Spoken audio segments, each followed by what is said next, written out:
We are recording.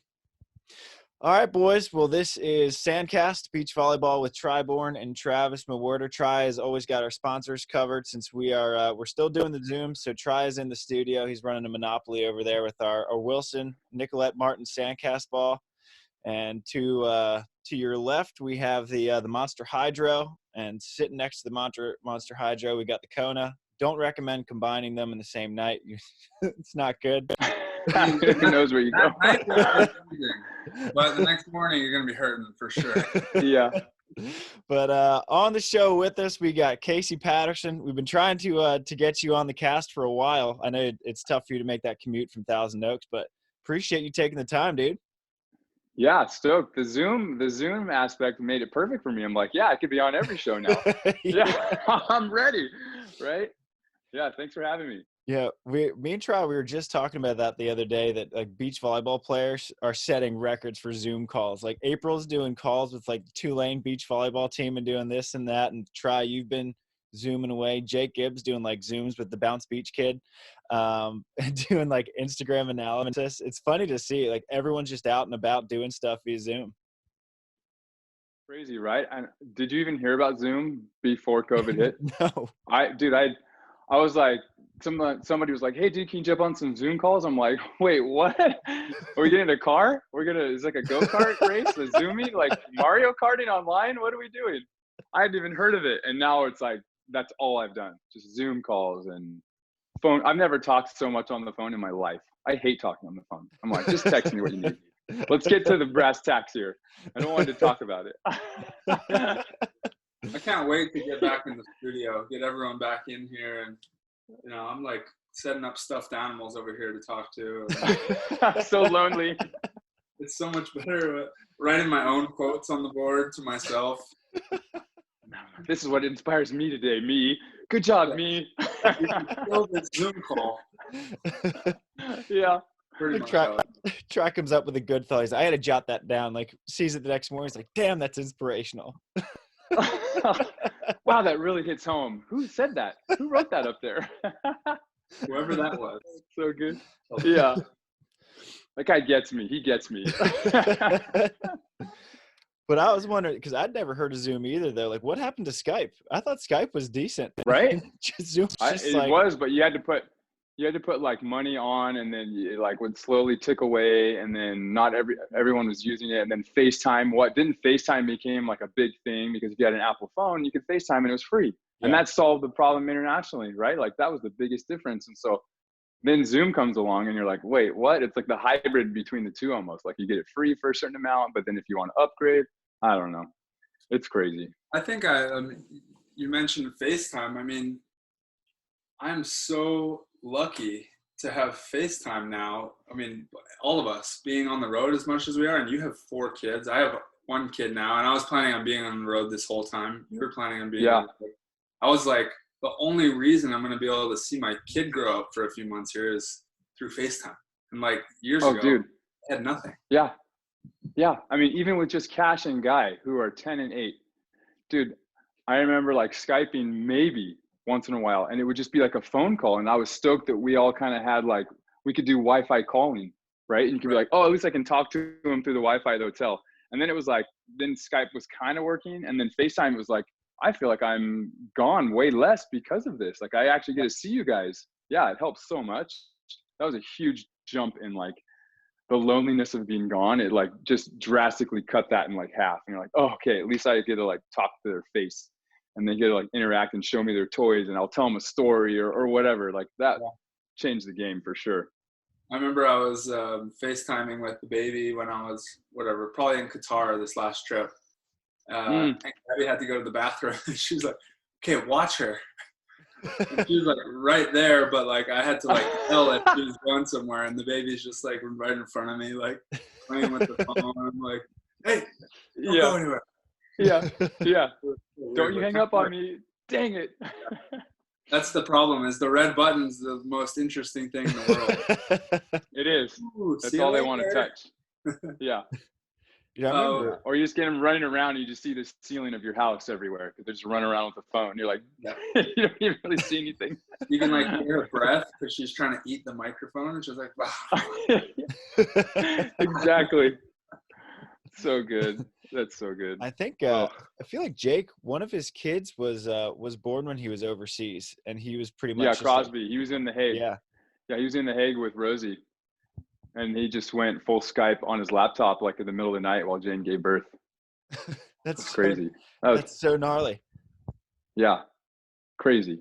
I mean, we've all taken that chance, right? And been like, oh, it's due this time, and we're like, oh, that's the 6 man, or like that's Manhattan Beach Open, or that's world champs. I gotta go, you know. And you're just like, let's just take that chance. Luckily for me, it always worked out. Yeah, I almost said 6 man. That was tough. You're gonna be in trouble for that Babe, one. the 6 man. Babe, the 6 man is this week. I don't care if we're due. Like, we better induce now, or you better hold it until after. That would be yeah. Actually, important stuff. In Rome this year. In Rome, I told Trevor and Jose, because I broke my hand like an idiot, and if we just like the 5 stars are so heavily weighted that if we just showed up and took a 25th, we would gain Olympic points. Right. So they wanted to just go and show up, and I was like, my baby's due in a week. Like, that's pushing it to go know that I'm gonna go take a 25th. And I mean, they wanted to go. I told them I wasn't, and then I was like, all right, I'll go. And we went, and Gabby had like a little scare while I was there, like the night I was leaving. She's like, I went to the hospital. I thought my water broke, but whatever. Didn't happen. Anyway, I made it, but yeah. I feel like we've all had something. Yeah, we've all got those stories. Oh, dude. So scary. Yeah. I say, Casey, I bet you've got plenty of them. You got a full army of kids. You have a full beach volleyball starting lineup at home. Yeah, we've got a male and female team for the AVPs. Yeah.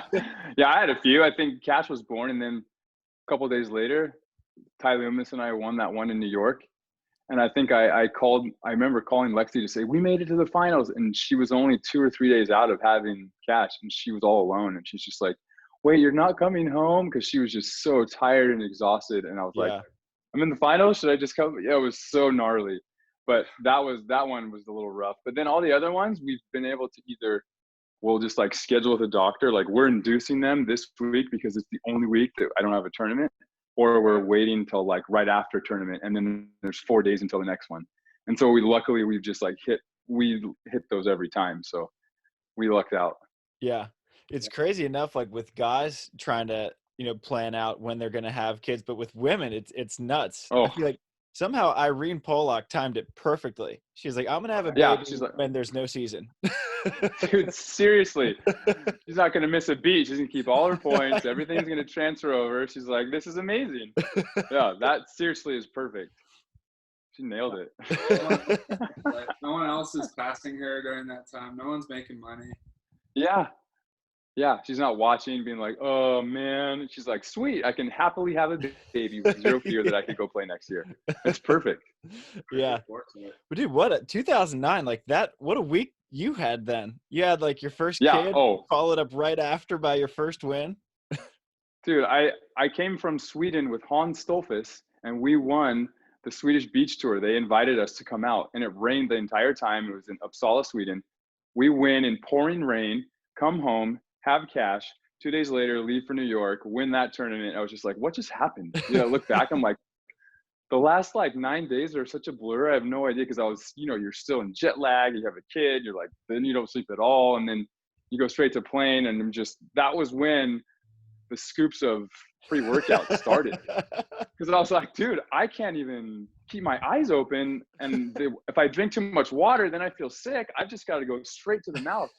So that's how it all started. That's the original start of the pre-workout scoop to the mouth. It's been a dream ever since. It's been amazing.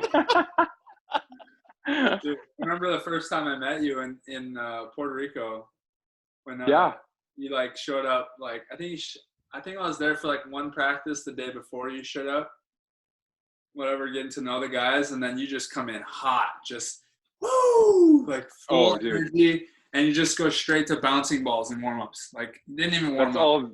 was like, who Well, is that's all the this Puerto guy? Ricans are about. Yeah, right. That's all they were about. Though, if you could bounce a 2-ball, you're on the team. Yeah, So they'd be dude. like, yeah, guys, I'm still playing. Let me go bounce and get all fiery. Dude, I think we hit like probably a similar percentage that year, but at the end of the year, I was like, oh, for sure we're firing Try because Casey bounces the ball and Try chizzies the block. Yeah, you were out. like hitting. You were batting 1,000 on the pipes, like back row. You were unstoppable, dude. They're like, oh, we're gonna go with Casey because he bounced the ball line one time off a red. I'm like, okay, I'll take it. He can bounce the ball out of bounds and the crowd will erupt. It's just like, it doesn't matter. That was amazing. Yeah, you knew, Exactly. You knew how to play to your audience there for sure. Oh yeah. It's just a rookie. Yeah. I think I also had a little history because we had won that year before, and I was just screaming my eyeballs out every play and then pointing them like they did it, like that was you guys, because they just want to be so involved. So I definitely played to my advantage there. Yeah, you knew what you were doing for sure. Yeah. I think most people don't know, like, you didn't have like the traditional path to volleyball where you high school to college to straight to the pros. You kind of like jumped around and, did your own thing. Kind of tell us, you were like one of the original volley journeymen, I feel like, and then you became like all the way to an Olympian. Dude, it's true. Looking back, no one's ever like asked me the question that way. They've always been like, oh yeah, you played college, and I'm like, well, not really. Like, I was homeschooled all the way until high school, decided that I wanted to play volleyball because my mom like made me go play, and I was like, oh, I can hand set, and that was all I could do. And people were like, oh, that's kind of cool. That's a valuable thing. I'm like, I guess I like volleyball, and I don't have to run lines like basketball. This is perfect. And nobody says that. Like, I started because people said I could. Like, nobody's first skill is that's only you. Right? I know. I was like, how did this happen? It was just, I could kind of do it. And I'm like, okay, I got a starting spot on the fresh. I'll just set the high ball outside. I could do that. Exactly. It was weird. And oh, dude. Yeah. And then it was just like off and on. Right. And then I played for 2 years. And then I took my junior year off of high school and went to Ventura College and tried to get like college courses for credit so that I could like kind of like pump up my GPA and then maybe have a chance at getting at the BYU or going to Pepperdine, because I obviously wasn't the most studious of athletes. I was more about just being outside and playing all the time, right? And so I did that. Then I came back for my senior year, and then I did the same thing in college. I went on my mission, came back, no one recruited me. I went and played at UVSC, that's now Utah Valley. It's a D1 school now, but it used to be a 2-year school, and they had like this rad club NAIA program, and they won the national championship with like all these dudes like a Joe Hillman and Larry Lentz and Brad Collins, all these guys that have been around forever. And then I played in one tournament against Hector LeBron, who had just set, and they won national titles with Rich Lamborn and Adam Zaffanetti and a lot of guys that ended up going on the national team. And they're like, hey, we want you. You're a setter and you're tall, and like, let's do this. I'm like, dude, that's sweet. So I was at UVSC for like a month, transferred over. Then I sat the bench for like 3 years. So those first 2 years, I was like, okay, I'm kind of earning my stripes, whatever. Junior year, I'm like, hey, can I start playing? And the coach was like, well, no, I can't promise you anything, but you'll figure it out. And I was like, later, moved to Hawaii for a year and did yard work and skateboarded. I lived in 5 Points in Manoa. So I had a longboard and like $42 or something. I deferred a year of school, went and did yard work and helped this dude build his guest house. So I slept on the floor. The garage had a gym, and then I would skate to the beach all day long. And you'd have to rotate. You'd have to go the Hilton, DeRussy, Queens was only on the weekend. And then you could go like maybe North Shore on Saturday, Sundays with the lifeguards, and they'd play 4-man. It was super deep. Yeah, it was so deep. You could barely even move. Yeah. Dude, it was gnarly. And that was my routine. It was just like lift, do yard work. And then I played Alika Williams in their King of the Beach event on Queens. And then A.L. Zemet was there, Tony Ching, all these UH guys, right? I think Theo Brunner has just like left and he was kind of out, but it was like a lot of those guys. And I played him in the finals, and we ended up like tying for first, and we split the pot, which was like $2,000 or something. So I made $1,000 and just lived off that with like ramen and rice and, getting by. Yeah. And then that's the year BYU won the national championship. And I was like, sweet, the year I leave, of course. I could have at least rode the bench and got a ring. Like, I would have taken it. So yeah, it was weird, right? Like I just kept deciding that like I wanted to choose a different path kind of. I'm like, I feel like this is the way I should go. And then it was just beach just slowly started like gradually telling me that I need to do that. But I mean, won an event in 2009 and then the tour goes bankrupt the next year. So then that's when I actually really started heavily going to like Puerto Rico and doing that season and then trying to play international with like a Brad Keenan or getting wild cards with Koichi and going and playing on the Japan tour. And so I was just like a gypsy, like, dude, I'm going to do whatever I can do to keep playing volleyball. Like, I know this is what I should be doing. I got to make it happen. So it was for sure like a journeyman. I'm like, I'm just going to put the bag on and find someone who wants to play. Like, that's all I did. Dude, that's crazy. I mean, I grew up in Hawaii and I rarely played on those courts, like barely ever went down there. I mean, you know, I was spoiled because I grew up at Outrigger and I was, you know, a member, but you were like for sure the journeyman, playing with the lifeguards on the North Shore, always just playing wherever with you could get the it. aunties over at Fort DeRussy. Dude, exactly. I'd play co-ed with all the aunties who'd be next up. I'm like, I'll play with you. Whatever I got to do. The court's all dug out and the net's at like 10 feet, but it's all like pitted. It's just so fun. Dude, no one would do that. I mean, that sounds almost crazy.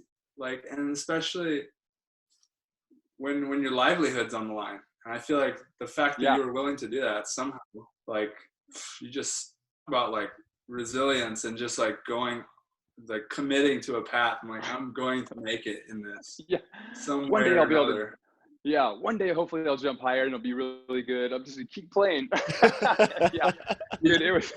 Did you think that, like, at what point did you think that you actually had a chance, like, not just to be a decent player, but like even become an Olympian? Like, when did that come into the picture? Dude, it's kind of weird. It was like gradually through, like, I got to play with, I think it was like 2011 or something. I played with Brad Keenan on the World Tour, and we got into a couple main draws, like in like 4 of 6 main draws. I think we might have got into a few Grand Slams, like Beijing. I think we got into Stade my first time there, and that was, when you go there for the first time, you're like, this event is unbelievable. I actually played Jen Kesey's husband Andy and his brother to get in, the Seiss brothers. But like I slowly like, dude, this world tour is so rad. This is what I want to do. Still not sure if I belong here, but if I can qualify and kind of step on some toes of these teams and get close to causing some damage, I feel like that would be good. But then when it really hit was when I played with Kevin Wong right after, it was actually 2010, that first half season. I played with Kevin Wong right after Ty Loomis, and we got to like a couple semis in a row and got close to beating Nick and Phil. And I was like, dude, this is where I want to be. And that's when I had Rockstar as a sponsor, and like, oh, am I allowed to say that? Sorry. I had an energy drink sponsor. Yeah. But that's when it was like the sponsors started to look at you and you started to get paid. And I was like, getting a check just to wear clothes and have a logo on me, like, this is legit. You know what I mean? And I think that's when it really happened. It was like that 2010 with Kevin, and then going to play with Brad that next year and internationally, and being like, okay, I for sure just want to do this. And I don't want to play really indoor anymore. I just want to have that be something that I can make money with, so that it funds the beach, because that's all I wanted to do.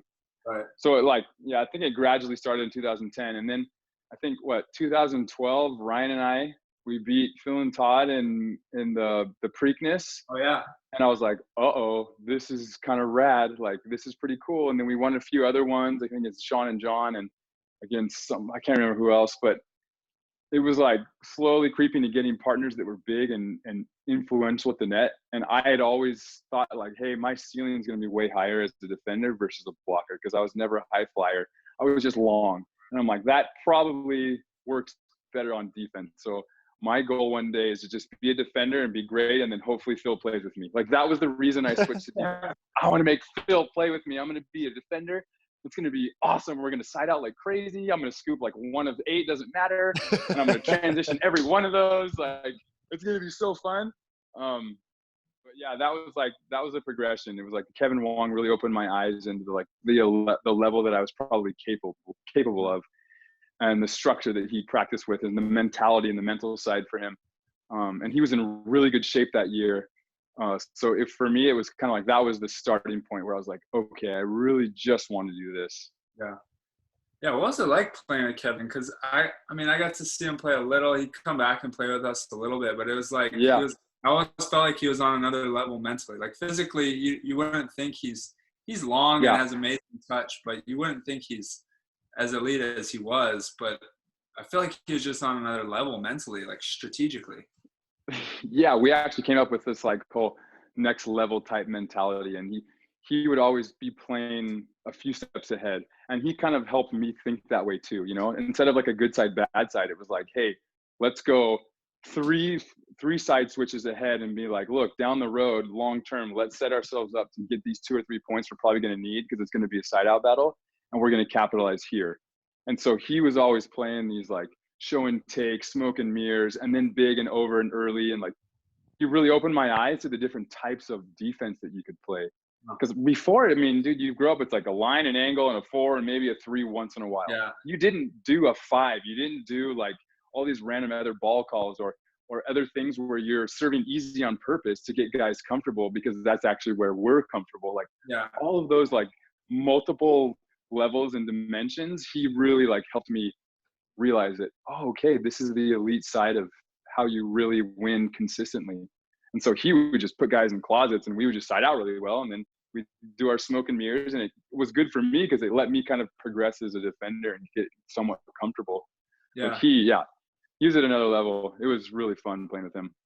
I feel like I was learning that a lot of that same stuff from Hayden, like all that stuff I had never thought about before. But then now that I'm a defender or splitting, I'm learning like, damn, he didn't teach me how to defend. Like he just told me what to do as a blocker, but he didn't tell me how to do what he's doing. But I didn't know where he was, right? Yeah, I didn't know what the hell he was doing back there. I just knew how to execute. He kind of just does his thing. Right. Damn it, exactly. I should have. Well, I saw you pumping up his academy today. Is that like a new, like, listen, I'll pump up the new Hayden Academy for a couple defensive tips. I mean, for sure, subconsciously trying to get in there. It was a little bit of a like, okay, you taught me a lot over the years. I gotta thank you and put the truth out there for that one. But he sent that to me too. I'm trying to get Hayden to teach me a little bit. Yeah, he sent that ad to me yesterday too. Oh yeah, he's like, Robin's all over it. Like, he's sending it everywhere. Yeah, I'm like, this isn't even John. I feel like I'm talking to Robin for sure. 100%. But I was like, yeah, dude, I'll throw it up for you. Dude, Tennessee, I served my mission there. Like, I tried to give him tips on what helped me at the club here at Sports Academy when we started. I'm like, yeah, of course, dude. It's funny. I'm stoked for him though. It looks good, like a rad facility and good start for him. I think that'll be cool. Yeah, I'm happy for him. He's pretty dialed in there. Yeah, he'll be set. How have you been playing at all during this stuff? Because I know you have there's that facility up at the academy, right? That you go to. Yeah. It was Sports Academy, then Mama Sports Academy, and now it's back to Sports Academy again. They have 2 full-size like Olympic courts indoors. Okay. So they got 5 basketball courts and 2 beach courts. I mean, I was training there all the time, and so whoever I played with some like maybe 2 of the 5 days we practiced would come up to me, so I didn't have to drive. But I haven't practiced there because it's been somewhat almost completely closed, and then they've slowly let people start to work out a little bit. Okay. And so I actually contacted them like 2 days ago. Bo Daniels, he used to set at Pepperdine. He was just setting sauce. He's like the head medical director there. So I work with him a lot with volleyball, but he said that I could go in and start training and doing some stuff. So I actually just went to Hermosa for the first time today though, and practiced. And I thought it would be worse because I outlasted. Troy started cramping, had to quit. Avery started cramping a little bit. And I was like, dude, what am I, like 21 again? I feel amazing. This is the first time in 20 years my knees haven't hurt. This is awesome. Cramping. Wow. My back doesn't hurt. This is nothing hurts. So today was day 1. So it's been so funny seeing, like, as people are coming out, they're just like, wow, like I feel great. Like everyone's like, this quarantine was so frustrating, but now they get out on the beach, they're like, I can like bend down, it doesn't hurt. I can walk up the stairs, squat again. Yeah, dude, exactly. I've been walking down the stairs, and every time I'm like, hold on. Yeah, this is weird. My knees don't hurt. Like, there's not like that like that grenade of pressure that's about to explode if I just pull the pin on the top of my kneecaps. I'm like, where is that? What happened? It's gone. Yeah. Yeah, dude. Crazy. I'm like, is this what it's like for everyone else? This is kind of rad. Except for right now, I have the baby holding muscles are killing me. Oh, You know? dude, the neck and the trap and your collarbone, your neck catches. Oh, dude. Exactly. And then your biceps sore. Yeah. Oh. Lots of cramps and switching sides. Helps with that like cutty though. It really loosens things up when you get that cutty. Like that. That's the trick, dude. That's the secret is the kids. You just get that cutty. It's the diaper changing motion. Now I'm gonna get the no look. The no look cutty is just gonna come natural now. Oh, you're gonna be so much, dude. You already had it. Now it's gonna be like even nastier. It's just gonna be sick. Dude, it's like the Karate Kid. Instead of wax on, wax off, it's like diaper on, diaper off. Diaper off. Exactly. Exactly. Yeah, so many reps. It's so many reps. Oh, okay. How I'm curious how this break compares to like because you went through the bankruptcy of 2010 that lasted until like kind of 2013, and AVP kind of had like a sort of a season in 2012 at the end. Yeah. I think it's got to be sort of similar in that guys kind of want to train, but there's also nothing really to train for. Like, how does it compare? Just the vibe of it? I'd say the difference between 2010 to 12 was that was it Jose Cuervo, Dave Williams, who was the head of USA Volleyball, created Jose Cuervo and they used that Spalding ball.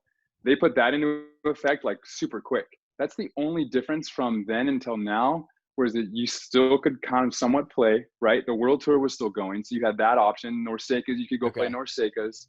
That's where Stafford was playing with Marcin Negoda the whole time, and they were just only using the 3 highlights that they had the whole tournament, and they would post them. It was amazing. But that's what – so, guys, you still had something, right, to kind of motivate yourself and be fired up. I'm not going to lie. This last 3 months might have been, like, the gnarliest time for me, like, identity-wise. You're just like, wait. That's who I am and that's gone. You know, like even if I'm not playing, if the tour is still going, at least I know I could go maybe commentate and go like be around or maybe coach somebody or I'm coaching a club or something, but there was nothing. You couldn't coach, you couldn't do anything. And it was like, this was way different because that mentality of like, well, world's ending. Who cares? I just shaved my beard one night. I've been growing it for 6 months. And I was like, oh, this will be such a rad content play with Madison McKibben. I'll do something funny and I'll shave it off. I just one night, like 2 weeks ago, just went up and just shaved it off. I'm like, this is dumb. I don't even care anymore. Like, that's the difference, right? There was like really no motivation for anything except for just staying in shape for your family. Like I just lifted and I actually got to work out with my wife way more than ever. Like that's been rad, but volleyball wise, it's been kind of gnarly. It's way different than any other time I've ever experienced. Bankruptcies, no tours, like whatever's happening, like this was much different. I think that was probably a little bit harder on all of us than anything we've experienced as far as volley. I mean, usually because that's our outlet mentally and physically. Like, hey, even if I'm not playing for a tournament, at least I can go play for exercise and talk to my boys and we can chat. And it would be this, but we'd be playing with each other, you know, like for fun. Hey, let's play for lunch. Like that's the difference is we didn't have that. It was like, okay, I'll just stay in my cocoon here, not breathe air or move, and hopefully life comes back. Yeah. So the motivation was definitely a little bit different than any time before. Yeah, it's interesting, like the history of our sport. It's gone through so many highs and lows. I feel like the success of like certain players' legacies is almost dependent on when they played, you know, like if you played from exactly, I don't know when the other break was, but like 2000 to 2009, like you were stoked, you were killing it, you know. But then if you're like through the bankruptcy, the Cuervo tours, and then now the pandemic, like, and Stafford came in during that, right, during the bankruptcy. Some people, it's like you're kind of at a loss in terms of like the amount you can actually play. Right. The level that you're able to train at and where you can play for sure dictates like your legacy. They're like, oh yeah, dude, I lived through bankruptcies and pandemics.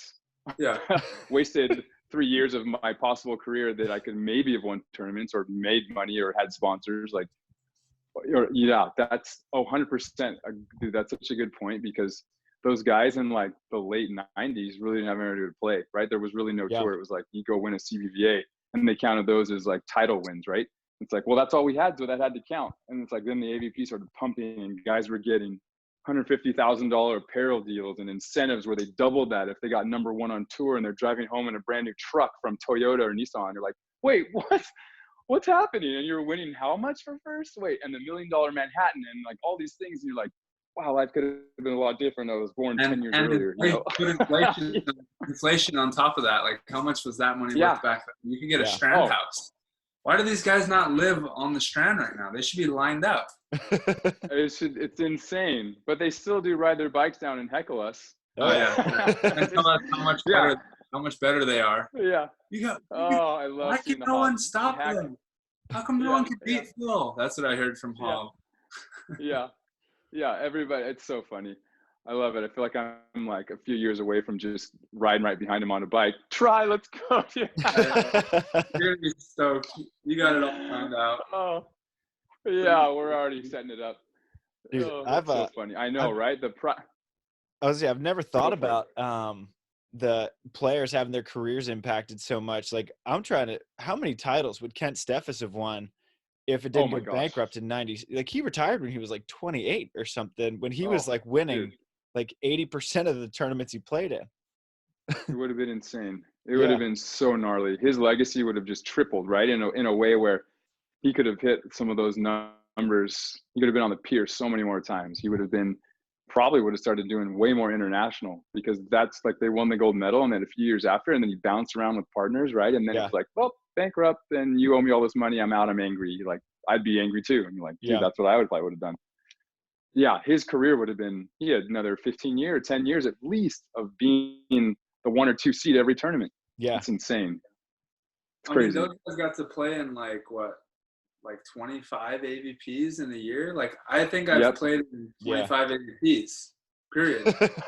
Dude, right? In like from 2013 when it was full force, 8 events, right? And there's been 8 every year, right? Yeah. For those 4 years. Like, oh, that's right. But it's like, and we have to choose in all. Yeah, if you played in all 4 of those or 8 of those events every year, you still didn't hit what those guys were playing in 1 year. Right, but we're also having to choose between the World Tour, which has been our priority since that's the better tour, and our Olympic berth, right? That's the downside, is the Olympic points that you're just buying. You're just basically going and buying points, and you're like, oh, this is such a bummer. I wish I could go play AVP and win money so that I could be stable. And then you're like, oh, wait, but the Olympics is like the ultimate goal for me. I got to get there and try to win a medal. So you're having to sacrifice that. So you're spending more money, hoping to win money and playing against way better teams. Just gets in the way for sure of just winning titles. It's crazy. Yeah. Was last year the first year you've played all the AVPs on the schedule? And that had to have been first time in a while, or the most you played in a bit, I think. I think so. I know that when Jake and I played, we made a priority to go to every AVP event, even if they were closely conflicting, we would make it work. Okay. If they directly conflicted, we would skip, but that was the only time we skipped. So I think last year was like the first time I'd ever not missed at least one. I played in all of them. Okay. Yeah. That had to have been, that was probably like pretty fun for you to do. Good first time in a while. I'm telling you, Ty, when you're done on the World Tour, it's like the most fun thing. Dude, you take like a 3-hour flight to New York or a 5-hour, you're like, this is it? It's so easy. Kidding me? Let's play right now. Yeah, I could get off the plane right now inside out. Yeah.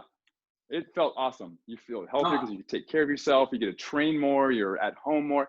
It's like when you're playing, dude, my favorite time of the year was always the like springtime, right? Season hadn't started, but you're like, you've been lifting so you're strong, and you just get to go play volleyball and train near your house, and then go eat lunch with your team, and the international teams come in and practice, and you're home with your kids. Like, that was my favorite time being a pro. Of course, you're not making money during that time, but that's the best time, because then you're gone.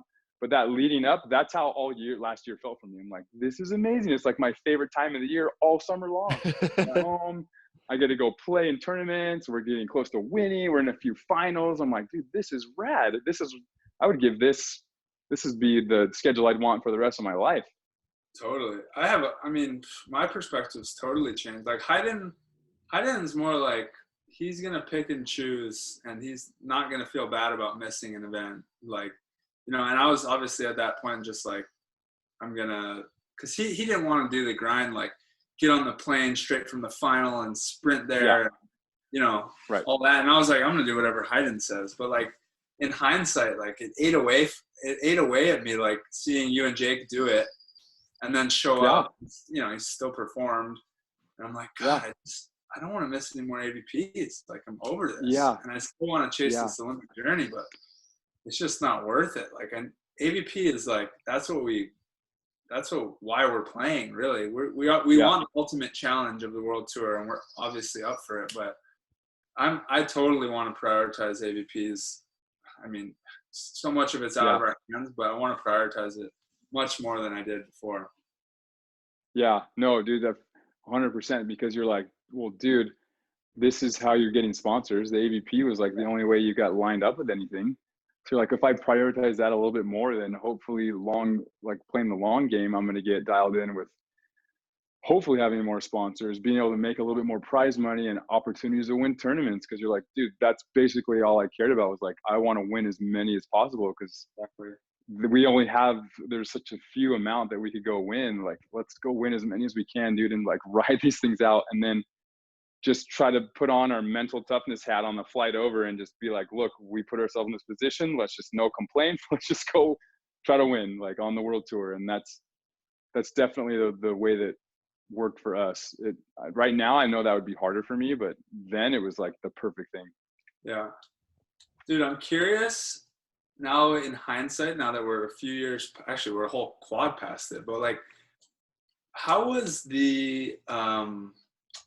I just want to hear you kind of reflect on the Rio quad, like going through that Olympic cycle and like being with Jake, because that was 4 years total with Jake. Yeah. Right. What was that like? I mean, you started absolutely dominating, team of the year multiple times. You were the top team in the US at times, and then obviously the Olympic grind and all that. What was that kind of like from your perspective? Because I know it from my perspective. I mean, it was like a bit stressful, where I was like always trying to cheer against you guys, which is something I want to do different this time.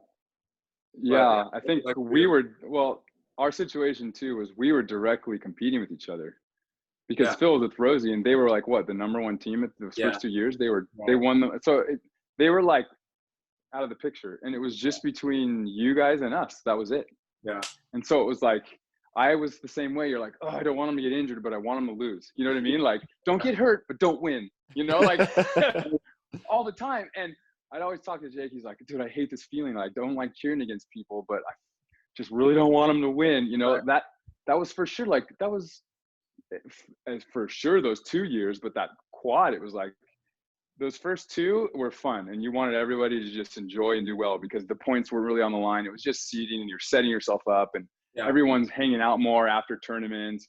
And then those 2 years come, and everyone's just like, I won't try to lose it. I hope John can't make it. You're just like, we're all quiet at dinners and stuff, or we're just kind of like, so you guys awkward. we're over here, and just like, worse,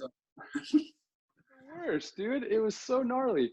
I think the difference in like that 4 years from any other time is that I also like felt like I had this expectation, because Jake and Phil finished #1, or Jake and Rosie finished #1 in the world in 2012. So I was like, wait, I'm stepping into these shoes, and I've never really seriously played World Tour. There was so much pressure. So that stress started like right away. And I was like, oh, hurry, get in the weight room. Like, let's get as many reps as possible. Let's get that team around us. And then it luckily all of those pieces got put together perfectly. And then that 2015 season started, and it just, everything got weird. And so I've never been more stressed out in my life at the thought of something not happening. Yeah. And it hadn't even happened yet. Like, we haven't even played a tournament. I'm like, dude, what if all this time and all this effort and all this travel, like, it doesn't pay out? And that's so stressful. Like, just that thought was so stressful. I was like, dude, this is such a crazy, scary grind. And I think I did like an interview with a crew in Russia, and that might've been the event where it was like, you guys beat a specific team. Moscow, we get a dude, it was in Moscow when that was the deciding event. And it was like, I think we needed to get like a 5th or better, and you guys had to do the same thing. And luckily we pulled some German team that was fighting. It was Matisik and Kai and Matisik, or what are their names? Erdman. Yeah, Erdman and Matisik, and they were just like, dude, Kai was always yelling at John, so it was like, oh my gosh, let's feed off this. But I felt like before that event, like we ended up playing each other a lot. Like every pool we were almost in, right? I felt like 2/3 of the time we were playing each other in like our pools. And I was like, well, this is how I would prefer it if it was going to go down. Was I'd want to be able to like know that, hey, we set ourselves off on this path from the start. Hi, Ray. What's happening? Just coming home from playing. Yeah, you can say hi. You want to hang out? You can hop on. Yeah, you can sit on my lap. Yeah. So, I mean, I know that, of course, my stress inside of it is different looking back than yours, because it was like, it was the two, you know, it was one or the other. Yeah. And we were able to like pull that off. And I was just like, oh my gosh, dude. And then all I could think about is like, dude, that had to be with all the same amount of stress, all the same amount of like conversations. Every time you come home, how are you guys doing? Hey, are you going to the Olympics? Hey, where are you guys at? Did you make it? You're just like, dude, just leading up to it, I was sick of hearing it. And we weren't even finished yet or even made it in. And I was just like, and then all the USA having these meetings. Hey, when you get to the Olympics, here's the schedule. And you're like, whoa, dude, we're not even there yet. We're already talking about where we're going to stay and who's can come. And I'm like, I don't even want to talk about this, because I don't want to build it up in my mind that it's a possibility, even though I believe it is. But that was a big stress tornado. That was so gnarly. That was so gnarly. Well, and the only thing I justified it was like, oh, I'm younger than Tri. He'll have plenty of opportunities. Like that was the only way that I was like not super bummed on that side. I was like, well, he's young. He'll still win tournaments and go to the Olympics. He'll be fine. But, oh, you want to put one in? Okay. Oh, yeah, you gotta listen. Yeah. Dude, I'm like almost glad to like hear that it was like the similar for you guys. Like when I played you guys, I felt like you guys handled us the majority of the time, but I felt like I was so stressed out, like so wound up to play, that I didn't play to the best of my ability. And it almost felt like that, like for a lot of the tournaments, because I was so caught up in our battle that like I didn't even really get to relax into playing on the World Tour and just being like, I just want to win a tournament, like on the World Tour. Right. Yeah, you're not being yourself, and you and John just getting into your rhythm and doing what you did to other teams, and how you smashed, what was it, Pedro and Emmanuel the first time you ever played him in Berlin. I was just like, dude, Tri's unstoppable, and John's scooping everything, and you guys won, and I was like, uh-oh. Like that was the first time I really saw you just be like, yeah, dude, I belong here. You know what I mean? Like this is, and then just smashing down with Nick and Ryan in the finals. Dude, that was one of the coolest tournaments to watch that I didn't win, and I was poopy pants on the side, but I was like, whoa, Tri's coming in, dude. He's going to be gnarly. Like, it was really cool to watch. That was rad. But yeah, the same feelings. It was just like, you almost, luckily for me, Tyler Hildebrand, Jake, Rich are so mentally like focused on the mindset of the game that I had a team to bounce off that feeling. I mean, I had those similar feelings against you guys every time we played, but I was able to have this like team of dudes that were like prepping me and getting rid of expectation and just playing hard and like being in the moment. And like, of course you tell yourself that, and you did, but it's like having that reinforced from multiple voices that had won and been experienced and had all of this stuff. Like that was for sure the difference in how the opportunity was for me versus you guys. Yeah. Because it was just like you hearing it from John. And you're like, yeah, dude, I know. It'd be nice to hear someone else who isn't playing. Yeah, when you hear it enough from one guy, you're like, I've got enough criticism here, dude. I can't take it anymore. Listen, Dad. Yeah, exactly. Did it make it easier because you and Jake got off to such a good start too. I mean, you won St. Pete's, and that was super early in the partnership, right? Yeah, our first event we played in this weird city in China, got a 9th, and we lost to Rob Seidel, and then is it Waller? Andy. Yeah. Uber? So we played, Uber Seidel. We played them at ninth to go to fifth, and I was like, dude, we're gonna smash this team. And they go on to make it to the bronze medal match. So we get a ninth, and I'm like super bummed. I like look at Jake. I'm like, he just finished number 1 in the world, and we got a ninth, like in an open. Oh, great! Like, oh, here we go. So we go to Shanghai, and we win gold in Shanghai, and that was our second event together, and we won. And I was like, oh, okay. So it's like a similar story to like a try. It comes out of nowhere. No one really knows who you are, and you're super confident, and you know you can beat these guys.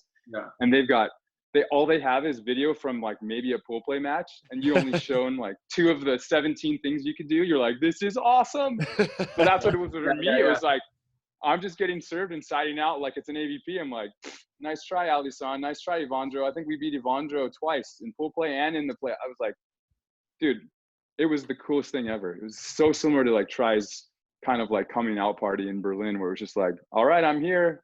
No one knows me, and I'm going to just go in, and I'm not scared of anybody. And I think that was like the biggest, like for Jake and I right away, that was so huge, because it was just like, okay, it justified Jake's decision, and it justified my decision to be like all in and give up all indoors, stop coaching 15 teams and try to make up financially. I was like, all I'm going to do is only play volleyball, and that's it. Yeah. And that was the only time in my life I've ever had that opportunity, with those 4 years where I only played volleyball. Yeah. And it's crazy because like when you have a moment like that, everything's great. You're like, this is the best thing that ever happened. My confidence is so high, but then you don't realize that now you just set the bar. And, yeah, exactly. On this plateau yes. of trying to master that level, not just get there once, but trying to like master being there. And you're going to go through these drops that are going to feel terrible because you've been there. And you're like, you don't realize, wow, I just made my life a lot more difficult. Like, oh, dude, by having that and everyone in the world is going to go back and find every AVP match you've ever played. They're going to share all the video that they got from every match you played, the entire Grand Slam in Berlin, and they're all going to break it down together. And the coaches are going to meet Brazil, Germany, Switzerland. They're all going to meet together and be like, okay, what do we see? And you're like, wait, now it's everyone against me. And you see that, right? And then the next tournament, you're like, oh, we got like a 5th. Dude, we were so close. But it's because these guys, they just knew what I was going to do. And it was just like, oh, cool. The whole world now is all about beating me. And then the next team that wins, they go and focus on that guy. And then you could like have your second win, right? And then you're like, oh, yeah, we got another gold because they forgot about me. Yeah, it's the craziest pattern. It's crazy for sure. You're like, dude, my drop cutty right there just is working all day. And in the next game or the next tournament, everyone's camping on it the whole time. Like, oh, they're hand setting it. It's right here, guys. Yeah, they're just standing there. Like, I look really bad when I do that shot right to them. Yeah. It's crazy. That world tour is a different animal. It's a different animal because they've got staff on federations sending back video, and you're just like, whoa, here we go. Everyone's going to know exactly what I do. And then you try to preempt that. You're like, okay, they know if they pull, I always go here. Well, now I'm going to always change. Like, it's kind of cool though, because the way that elevates you as a human and as an athlete, you're just like, this is where I want to live, where I'm constantly adapting and fine tuning. It's such a cool place. Totally. It doesn't seem like enough film can be watched on Anders and Christian. You can watch film on them apparently for 2 straight years, and it doesn't matter. Dude, I'm sure Chai has a lot of his own thoughts as well on this. And for me, it's like the way Anders blocks is so different than anyone else has ever done. It's almost like a ball call, and he is just so great at reading and never being stuck in his call. And then being like, oh, bummer, my bad, I was late to that. I saw it late. He's always just like, all right, I'm over here, but I'm just going to take whatever I want because I'm in the moment every time a guy is attacking. And then just in the back, he's just like chilling and cruising. And Christian's just like, oh, thanks. I'll just cruise around here and be stealthy and snap balls around. Because, I mean, like his side out isn't like, oh, it's not the best side out player in the world. But he's good enough that he's able to exploit you on defense in transition. He's big enough. He's got enough range. You're just like, oh, this is so frustrating. But Anders makes guys play different, like Phil used to do. It's like the Phil factor. You play different against him. Exactly. It's crazy. It reminds me of like, because we were playing baby court growing up, and then I kind of got to high school and I started getting up higher. You know, baby court's the short net. And it reminds me of when I went back to the baby court and started blocking, and where I'm like taking my call, but then I'm like, I can reach the full angle from here too. So if I see anything, I'm going to go block the angle, even though I jumped in the line. And he can do that. Like, he's in midair and just like, no, sharp angle. Yeah, exactly. Like, I didn't know you could reach that. Like, exactly. I would not do that if I knew that you could reach that, but I didn't know it was physically possible. So I don't give you credit for that. Yeah, dude, you're on the girl side. It's not fair. Yeah.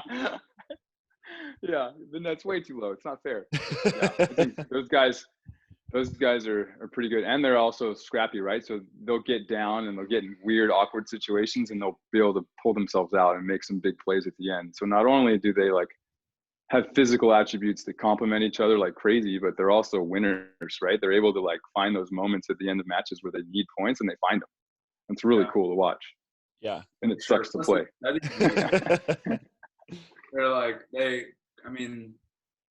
dad's Anders' dad started like a beach volleyball academy out there, and they came up through it. Yeah, and they're like the guys in the country where they just have all the resources and all the time to just commit to volleyball. Like you say you had those 4 years where you were able to commit to volleyball, and they're just like their whole lives have been that so far, I feel like. Yeah, that's such a great point, and I make that point a lot when people ask like, hey dude, how's their career going? I'm like, oh, it's a little shaky. It's been off and on, been injured and changing partners and had to work and it had all these things. Yeah, exactly. Which one? Who, whatever sponsor that I'm actually working for that doesn't really sponsor me, but I'm like working for them, and then coaching and on my feet all day, and then driving, commuting 6 hours a day. It's like, I'm not really in the optimal position to win tournaments right now, but I've kept it alive and afloat, and I'm so jealous of that. And so people ask, well, dude, what's it like being pro and doing all these things? And I'm like, listen, it's way harder for specific teams and federations versus others. Like if you're from Russia and you're a top team, all you do is lift and play volleyball, watch film. That's all you do. If you're from Norway and you've done it your whole life, that's all you do. You don't go and have to work multiple jobs or figure out how to like leverage how to get sponsors. Like people just take care of that for you. And to be able to be like, oh dude, all I do is perfect my craft. Oh, that's the greatest, that's the ultimate dream. Just all in. I'm all in, and I'm going to trust the process. Like that's the coolest thing. And I would tell them like, I'm just jealous of these other young guys that have that opportunity right now. Cause I feel like a lot of our careers would last longer if we had that longer. For sure. Yeah. Or you got to do. I mean, you had kids and you have to prioritize. Yeah. They're the priority, right? The family's the priority. Right. The volleyball is not the priority necessarily. Yeah. I'm jealous of like NBA players because I feel like, I mean, they just show up at the facility and, hey, rebound balls for me, please. Whatever you need, just go practice. Like that's their job. And the hoop is there. You know, like for us, we had to like lug balls down, go walk through the sand, get sunburned, chase our own balls.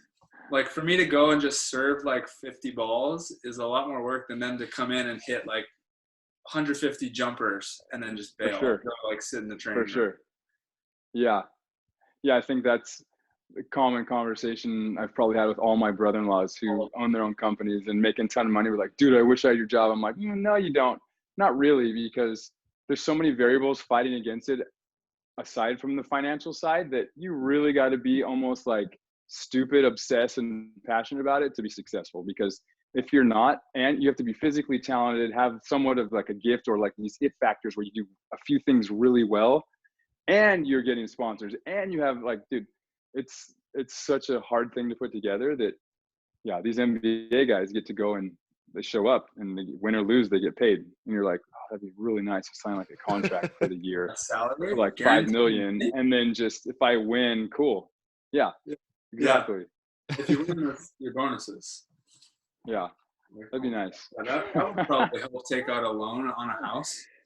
We got right? Sir, and they're like, if you win the tournament, like, yeah, get out of here. So how do you make your money? Dude, just renting. Like, just to rent the house we're in here in Camarillo, they're like, wait, what do you do? Wait, I'm like, well, I get this X amount from sponsors. I make this amount in prize money average every year. And then I usually get camps and one-off sponsors at random events also.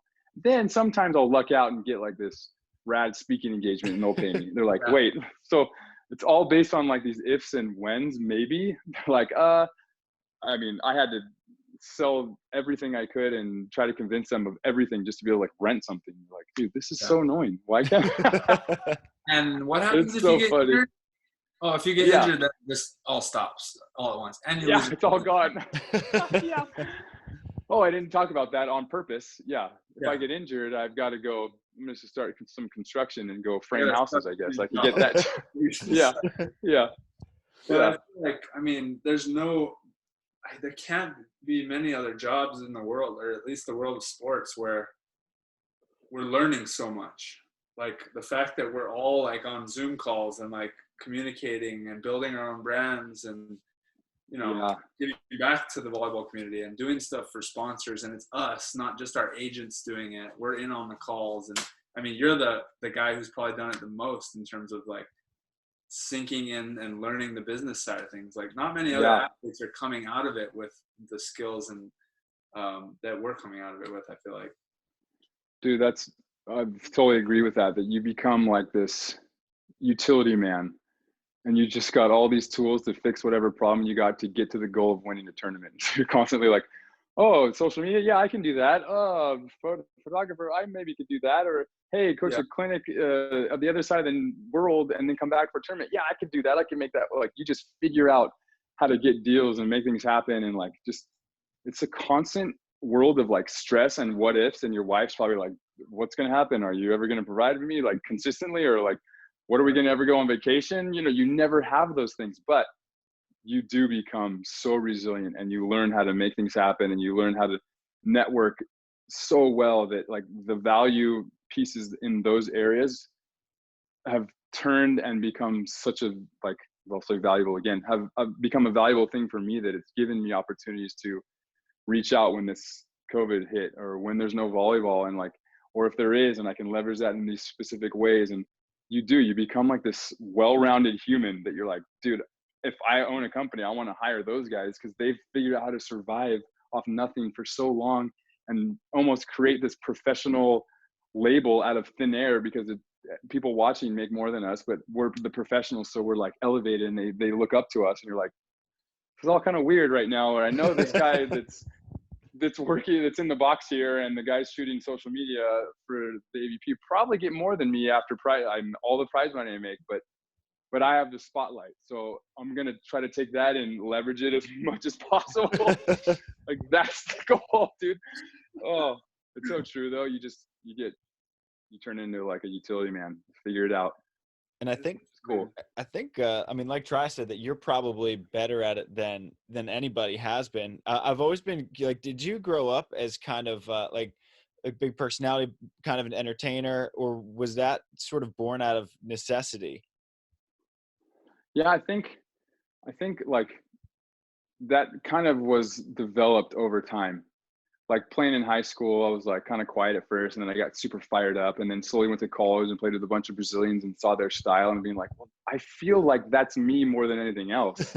And I just like started to adopt things, you know, like when you watch guys play, like, oh, I'm going to take that dude's cut shot. I'm going to start using that, or the way he hits that high line, and you start just like developing it, and you're like, oh yeah, that's who I am.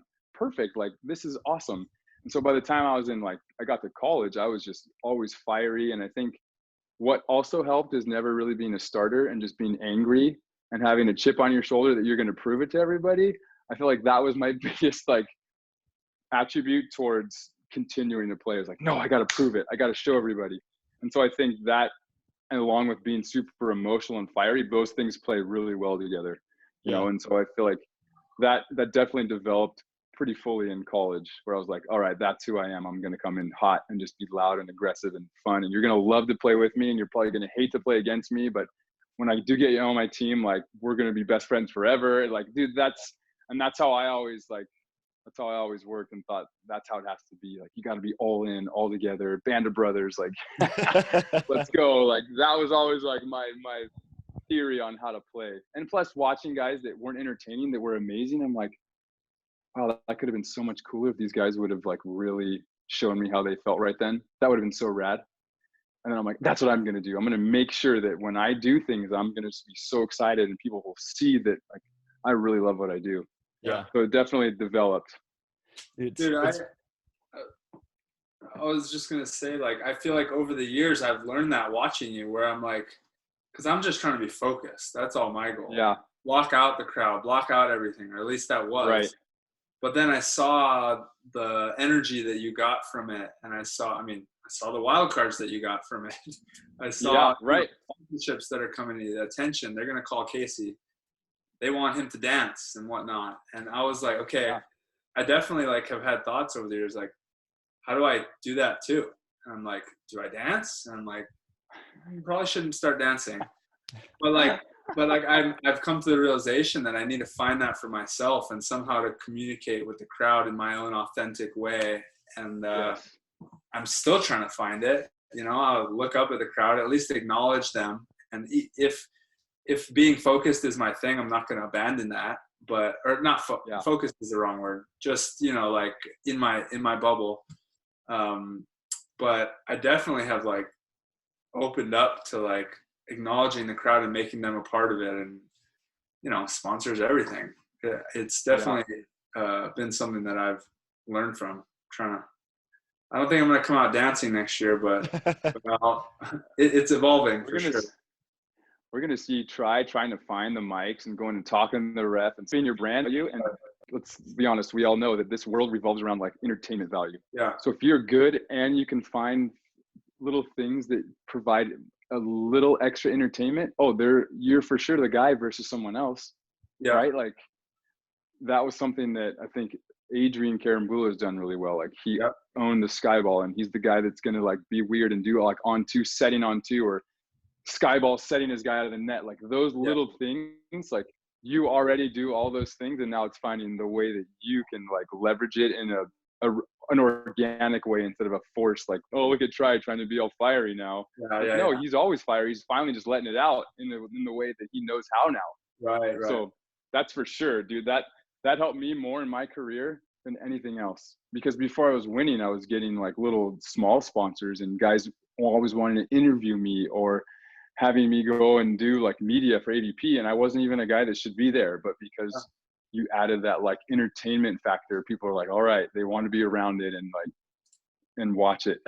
That for sure helped me so much. Yeah, I feel like also, I mean, we all want to kind of leave our mark on the sport and leave our legacy. And I mean, when it comes to that kind of stuff, I feel like you took the bar and raised it for not just the AVP, but also the World Tour. Like when people talk about that sort of thing, like entertainment value, your name was the first one that came up. And obviously Adrian now, and like there's a bunch of players who play to it. I think the Norwegians play to it well. They're innocent, like ha ha ha, I just they do an innocent, exactly, trying to be all nice about it, like shake your hand all nicely, and you're like, get out of here, quit being nice.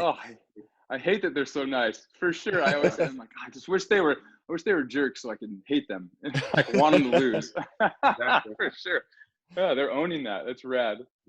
But I think, dude, you've done a really good job of just like creating your own legacy, and it's not just relying on your wins and losses. Like there's a lot of guys that have more wins than you right now that their name might not come up as much throughout the years. Right. And that's pretty cool. Yeah. I'm trying to take in. My battery's gonna die. I mean, your hair is a little tighter right now. It almost looks like a mohawk. I feel like that's the direction you should take it. Right? No, it is. It's getting close. It is, dude. I got a rosy barber. I got a real barber. Oh yeah. Yeah. I don't want to go faux hawk. I'm not trying to steal anyone's look, but there's a little fade in there. Kind of like it's like a camo hawk. It's like so disguised. Like you got to really look, but it's there. I want people to be like, is it or is it not? Yeah, and that's it. There it is. That's phase one. Like, what's his hair look like? Whoa, he bounced that ball. He's doing the robot. What's happening? We'll see. Let's sponsor him. Done. We want him. We're sponsoring him. Yeah. Have you ever had like any of your partners, because you brought a lot of the entertainment value, because like Jake is not super eccentric on the court, right? And neither, for that matter, was Chase Budinger. Were they ever like, hey, can you pipe it down for a second, or did they know how much value you were bringing to the team by having all that energy and stuff? Yeah, I think Jake 100% just like charged me up and let me go. He was just like, just be I love you, that. dude. And that's what Tyler would always be like, look, Case, if you're not going full Hulk and you're all in, you're quiet sometimes, those are the matches we lose because you're overthinking. You're trying to be like a Todd Rogers and be all cerebral. Like, dude, that's not your world. That's not your game. You don't thrive. You thrive in talking to the crowd and listening to what they're saying. If they're talking trash, you're like talking back to them and trying to get them on your team if you win, and being around the refs and kind of trying to, manipulate them in positive ways. But like he's like, you got to be full Hulk, dude. You got to go all in, because that's when you are in those moments that you make big plays and great things happen. So Jake was like, that was his thing whenever, because I mean, dude, I remember like, am I going on two too much? And he'd be like, no, dude, keep going on two. Like I went on two as much as possible with Jake. And that was like, I think one of the biggest things that made us successful is that he passed so well. And that option was always there. So whether I did or not, it was like this gnarly threat. And so me, if I wasn't full Hulk, I wasn't going on two. I wasn't doing the things that made us a great team.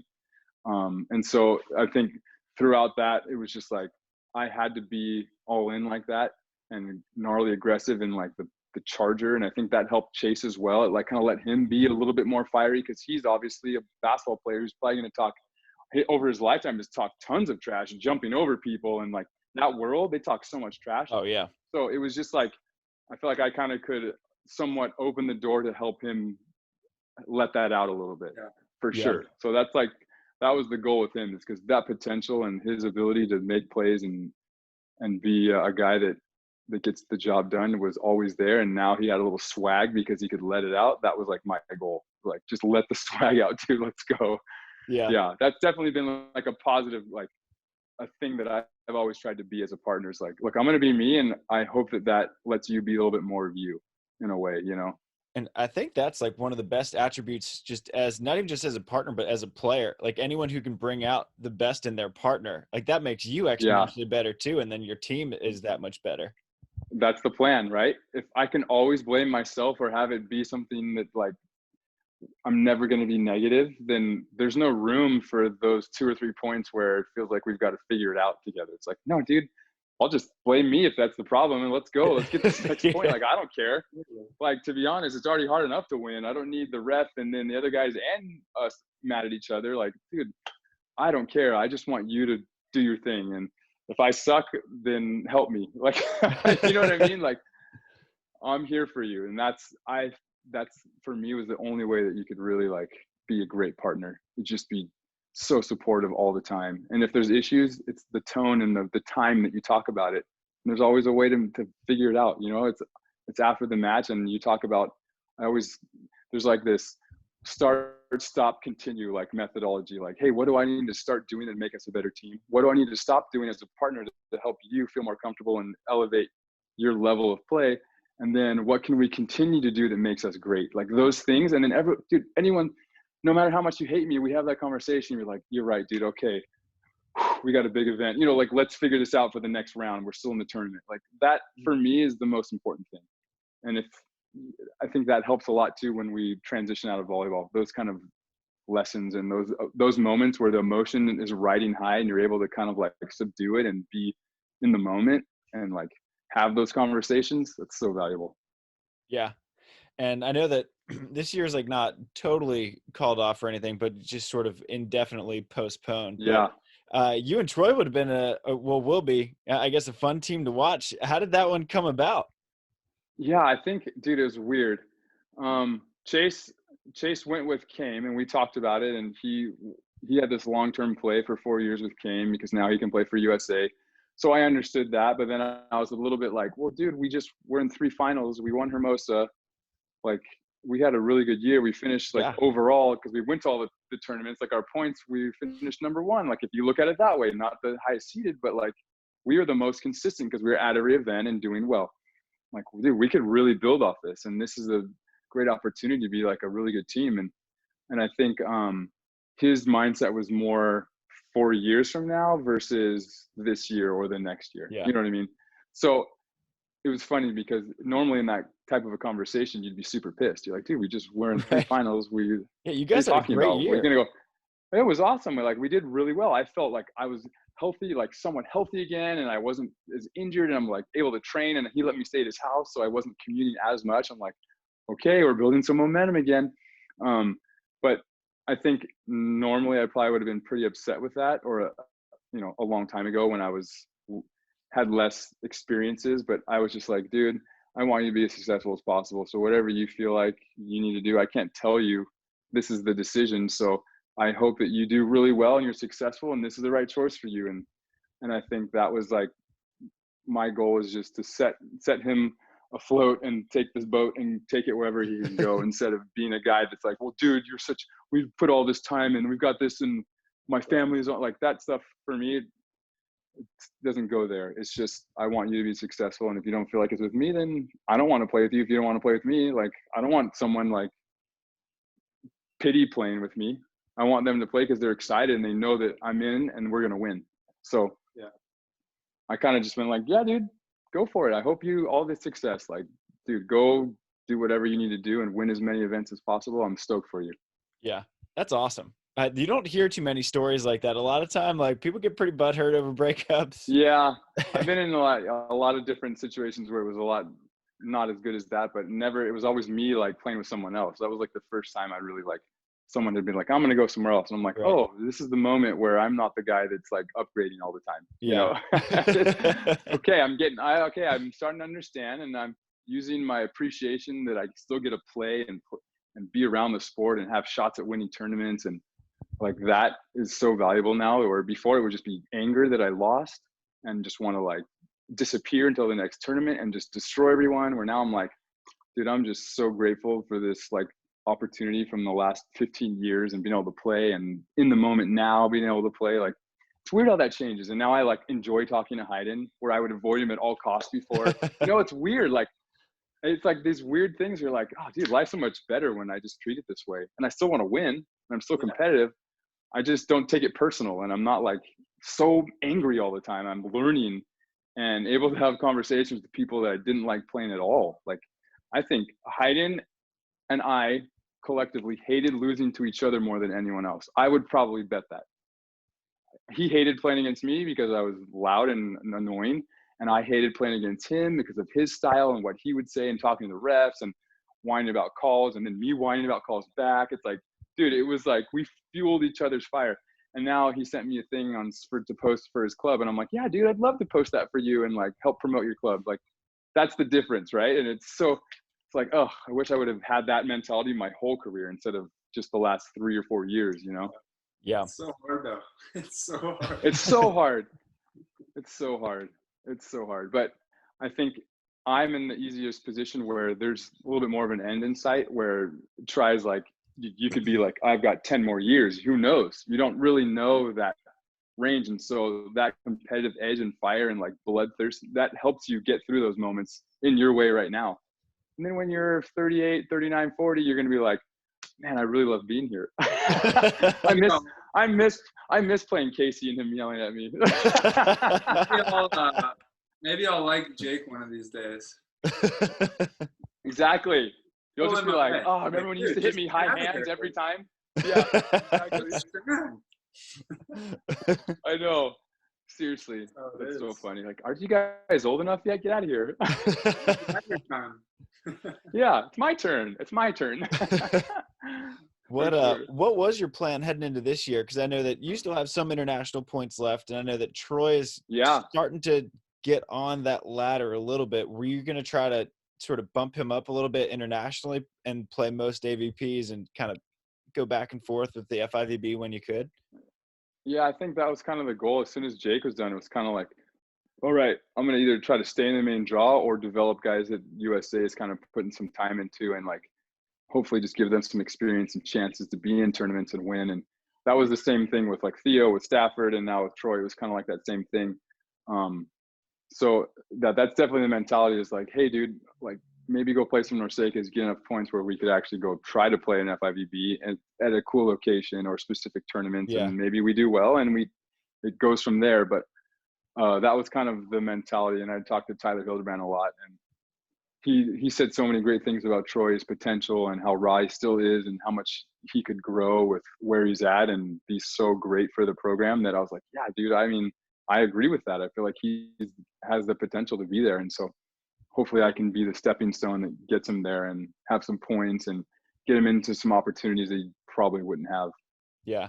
Well, hopefully we have a couple events. You guys would be, if nothing else, easily the most entertaining team to watch. It'll be fun. Might get ugly, but it'll be fun. It could get a little weird, but it'll be fun. For sure. Yeah. I know there's some rumors right now. That there's some opportunities for hopefully AVP to have some events without spectators, and yeah, we have a chance to play. I actually know all of it, but I'm not allowed to talk about it. So we'll find out actually tomorrow morning. Oh, so nice. That's exciting. But you heard it first here. Tomorrow morning, we're all going to find out what's going down. By the time by the time it comes out, they're going to know, because it's. Wait, when is this going up? This would be I think this will be 3 weeks from now. I think that this goes up, so you can can air it out. So as long as you guys don't say anything and Josh forgives me for telling you, we're all good, right? Or you just tell me off the air. I don't know. Yeah, I mean, have us be the ones to break it. Let's do it. Yeah, it's only like 12 hours away. We're close enough. Right. Just don't side text. Try and Trevor aren't changing partnerships, so there's yeah, hold on. Let me double record this. I'll just share because COVID and world pandemic shouldn't get in the way. But yeah, there's going to be 3 events all in Long Beach. In July 18th is the first one. So it's like a triple crown type thing with a huge bonus pool. And they mentioned that in the email. They kind of mentioned like the possibility of that happening. Like, hey, there could be some non-spectator event with a smaller draw if we can pull it off, right? They kind of like mentioned and hinted to a lot of those things. So they're doing that, and they just got approval. Yesterday, they got approval from the media, like Amazon and NBC, to run it. And then today was like the California State Department, and then like the CDC and everything, and whatever loopholes they had to jump through there. So they approved it, and that's going to happen in July 18th, and then those 3 weeks in a row until the first week of August. There'll be 3 in a row. Now, the only downside, which is going to be gnarly, is it's only the top 6 are in the main draw, and then the rest play for the last 2 spots for 7 and 8. And so a lot of guys that are playing with certain guys now, they're not going to play with them this year. Right. So like I've been running the scenarios because like if Jeremy and Reed play, they're in the main draw. If they play separately, well, if Jeremy and Rosie play, they're in the main draw. But if Jeremy plays with Reed, it bumps him out of the qualifier. And then same with like a Stafford and Billy, they're in the qualifier. And then the McKibbins would be like the last one on the list, I think. Because I think it's like the top 24 teams have the ability to play in the qualifier, which would mean only like 7 through 12 or 13 or something if you were to put the total teams. So it's kind of gnarly. I have terrible points. Yeah. Like, you have 1,044 or something. Dude, they're awful. Trevor has his Manhattan helps so much. So many points. So you guys would be like, you're the 5th seed. That's right. Thank God. Right? You said that, I was like, 6? That's pretty narrow. I got worried. I was like, dude, I know I have a lot of points, and I was like worried. I'm like, what if specific guys, if they play together, am I out? Yeah. It was like, yeah. Luckily, I think Chase and we were right behind Jake and Taylor and Nick and Phil in points. So like, even if we split, we were okay to play with guys with almost no points. Yeah, and Troy has a ton too. He's got like 1,200 or something like that. Yeah. So it puts us at the 4th seed, but that could change because like if Jeremy and Reed play together, they take the 4th spot and they push everybody down 1. So it's going to get so weird after tomorrow. The side texts and calls are going to get out of control. Dude, that's I'm like so a whole, excited. That's like a whole reality TV show to document the whole thing. Like, listen, guys, you can only Zoom on our podcast. You can only have these conversations. You can't text. You can only talk through these windows. Like, have it be like a Brady Bunch window of guys. Jeremy, no, actually, Reed, do you want to play? Yeah, so that's the scoop as of today that I found out from Josh. That everybody already knows. Probably everyone already knows, but yeah. By the time this comes out, they already know now because it's 3 weeks ago or 3 weeks from now, right? So hopefully, we got like a month to train now. Yeah. At least. Hopefully, like I feel like an advantage to maybe Nick and Phil, who've been in Florida and haven't had to stop too much. Right. Not so much anyone else. I think everyone else is kind of taking a break, right? Like even if you did play, it wasn't like a training block of like, let's get way better. Right. Because we haven't been able to until like this last weekend or something. So, yeah, that's going to be gnarly. So there's going to be a lot of upset athletes because the small draw size. But it's like, I guess the reason is because the CDC, the State Department, like they're only going to allow a certain number of people in a group together around each other, because they're going to have like super minimal staff, like almost no one staffing it. They're going to live stream the whole thing. That's as far as what I know. It could be different, but I know everything's just going to be super tiny because they don't have the ability to be big. But you save all your points and seeding. Nothing goes away for this year if you're not in or you didn't qualify. It just stays the same for 2021. Oh, wow. So you'd maintain all of that. Yeah, I know you're like, bummer. I was hoping to get some more points. But then the ranking on how you play is if you play in the first event in Long Beach, if you're ranked, let's say you're ranked 5th, right? And you guys take 6th, that's your official ranking now for the next tournament. And then for the next one, let's say you're ranked 6th and you get a 4th. Now you're ranked 4th. Then that third one, it's the average between your 2 finishes in the first 2. So they're doing like a seed index format. Huh. So they're not taking into account anything you got last year. That just is your entry to get in to start this year. Huh. And then there's a bonus pool of like $100,000 or something for like the top 3 finishers. Over those course of 3 events, the top 3 teams split like the money in like a tournament tiered way. Where like the first team gets the biggest chunk, and then second and third would get like it's kind of like those Jose Cuervo Triple Crowns where there was more money at the end of the year and you got like this $100,000 bonus. Well, not now, but that's what it used to be. And so it'll be like a small version of that. Dude, this is wild. Yeah, Instagram's going to be hilarious tomorrow. Dude, it's going to be gnarly. Yeah. It's going to be so crazy because so many guys said they were playing with specific guys and they're probably not going to, which, I mean, you're only playing 3 events. It doesn't affect your points at all for next year. So who cares? You just go play with whoever you can get you in the tournament or whoever you feel like you could really, if you can get in the main draw and it's a guy you could probably like have a shot at winning a tournament with, you're going to play with that guy. And like, hey, maybe long term I'm going to play with this dude that was my original partner, but this year I'm going to switch over and just do this because that gets me in and I have an opportunity. Yeah. I mean, it's at this point, it's just like clocking in for work. You're like, dude, I got to be able to, if I can't clock in, I can't work. So I got to go clock in. It's crazy. You're just looking at the list. My partner is this guy. Right. I'm already like running the numbers on like where you'd be, who played with who, like where they would they put me out? Do I need to have a specific a partner with a specific amount of points to keep me in no matter what, right? Like all these things. It's kind of gnarly. So it's kind of fun though too. So it's a 6-team straight in, and then there's how many in the qualifier for 2 spots?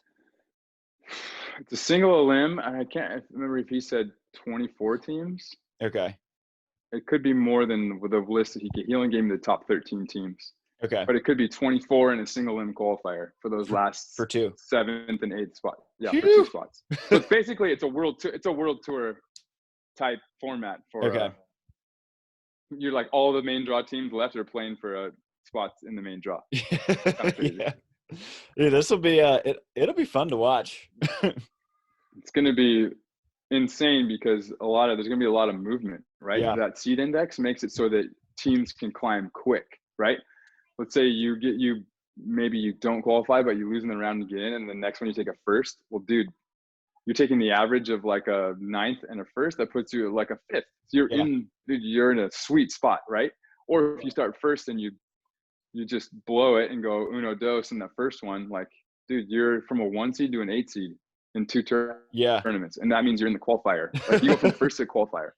I'm like, what? He's like explaining to me. I'm like, wait, what? This is so gnarly. It's gonna be crazy. It's gnarly, dude. And Like that's everyone's like gonna. all we get. That's all we get all year. So the tension's gonna be even higher. Oh yeah. If I Oh blow my it and go gosh. 1-2, I just blew a third of my season. Oh, dude, yeah. You're like, I gotta qualify. You have to basically qualify the next round because you'd be like the 8th seed, and you're like, well, that's in the qualifier department. So you got to finish top 6 every time. Which in an only 8-team event, dude, anyone can beat anyone at that point. The top 8, Oh, yeah. like at a certain point, like, dude, it's anyone's chance. So you're like, geez, dude. And I got a month to get ready. I don't even touch the sand in 3.5, 4 months or a volleyball. Like today, I hit a ball and I didn't even feel like my arm was attached. I'm like, what? I could barely hit the ball. What just happened? And I've always just felt like I never had shoulder problems. I could just hit hard. And I was like, uh-oh, we're in trouble. Dude, Amazon's going to be like, what the hell are we streaming? Yeah, this is terrible. What Yeah. is this? It's like I know. when, Casey, remember when Brazil flew us all down to Rio and we were in our off season and we just all got smashed by the Brazilians? They were all in. It was so bad. We all went so down there bad. off season. Like, sure, we'll take these checks, fly out first class on Delta. We were loving it, but then the volleyball It was amazing. It was so terrible. I was so white, and all we've been doing is maybe lifting at that point because it was like, wow, I'm over it. We don't start for so many months now. And they're like full season, flying and hammering, and you're just like, cool, thanks for the vacation. It was great. It was great because it was Brazil versus USA, so only Brazilians play against Americans, and one American team had to make the finals. Even though we were all playing terrible, me and Hayden happened to make the finals, so we got to split the most prize money. Even though we just lost less than the other Americans. Yeah, exactly. Yeah. Didn't funny. Ryan have to go in because someone got hurt? Theo. Like Nick was. Ryan was just sitting there in the stands, or was it vice versa? Yeah, he was. No, Ryan was the alternate because he came in, and we were like, oh, he came in frozen from watching in the stands, and he had to play in like 2 minutes. I think he hit like every ball out, couldn't get off the ground, shanked a bunch of passes, and we're just like, he was like, well, that sucked like crazy. That was so dumb. And he came in for Nick Lucena. He didn't come in for Theo. It was Theo and That's Ryan. right. It was for Nick. And Ryan was in the backcourt at one point. Ryan was playing defense. No way. Oh, what is going on? Oh, that was so crazy. Yeah. Wow, those were good times. We got to unearth some video of that. I would love to see Ryan Doherty on defense. Oh, it was amazing. Roots. Yeah, he's just like, I'm sitting here. If you hit angle, I'm gonna dig it. Maybe.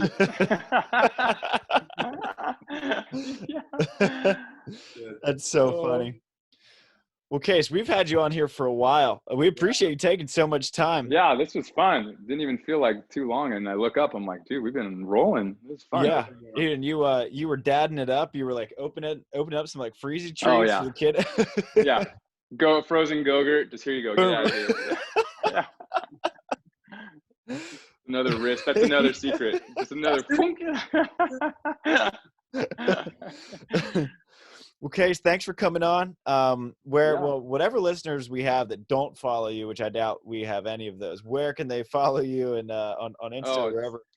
It's all just at Casey Pat on Twitter, Instagram, website, or really serves no purpose at this point, but it's all just Instagram and Twitter, mostly Instagram. Yeah.